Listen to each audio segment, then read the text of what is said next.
નમસ્કાર મિત્રો, સ્વાગત છે તમારું એક્ટિવ ગુજરાત પર। મિત્રો, ફેમસ ટિકટોક સ્ટાર એવા કીર્તિ પટેલનો એક નવો વિવાદ સામે આવ્યો છે, જેમાં ઇન્સ્ટાગ્રામના ફેમસ એવા પ્રકાશ ખત્રીની દીકરીનો એક પ્રેમ પ્રકરણ સામે આવ્યું છે, જેમાં પ્રકાશ ખત્રીએ તેમની દીકરીના બોયફ્રેન્ડને ખોટો કેસ કરી અને ફસાવી અને જેલમાં મૂકી દીધો હતો, અને એ વ્યક્તિ હવે જેલમાંથી બહાર આવી ગયો છે અને આ વિવાદ હવે કીર્તિ પટેલે સંભાળ્યો છે। તો શું હતો આ સંપૂર્ણ વિવાદ, જાણીશું આ વિડીયોમાં।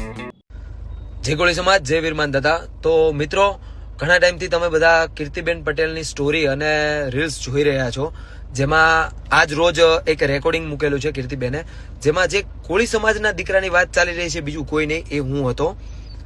જેમાં સામેવાળા વ્યક્તિ એટલે ભાઈ પ્રકાશભાઈ ખત્રી, જેમને મારી ઉપર 2022માં તદ્દન એક ખોટો કેસ કર્યો હતો, જેમાં મને બહુ ખોટી રીતે ફસાવી દીધો હતો।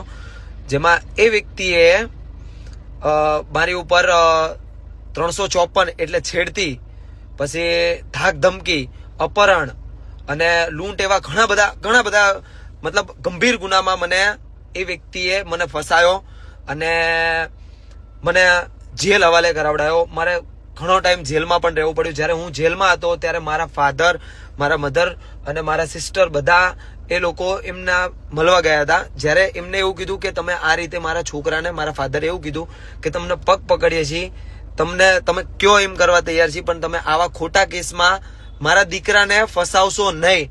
ત્યારે એ વ્યક્તિએ એવું કીધું હતું કે તમારા છોકરાને આ જીવન બહાર નથી આવવા દેવાનો અને તમારેથી થાય એ કરી લેજો, બાકી તમારા છોકરાને હવે પછી બહાર નથી આવવા દેવાનો। અને ત્યારે મારા ફાધરે એક બહુ ખરાબ પગલું ભરી લીધું કે એમને એવું વિચાર્યું હતું કે મારા કંઈ કરવાથી, ડિપ્રેશનમાં આવી જવાથી મારા ફાધર ડિપ્રેશનમાં આવી ગયા હતા।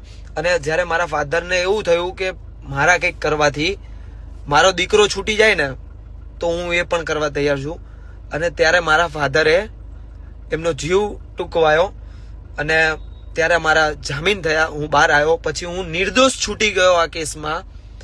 પછી અમે પબ્લિક સામે રજૂ કરવાના હતા કે ભાઈ હું સાચો હતો, એના લીધે મારા મારું ક્યાંય સગું નથી થતું કે કશું, હું બહુ રીતે હેરાન થઈ રહ્યો છું, બહુ અતિશય હેરાન થઈ રહ્યો છું એ મેટરને લઈને, જેમાં હું સાવે નિર્દોષ હતો અને મને ખોટી રીતે ફસાયો।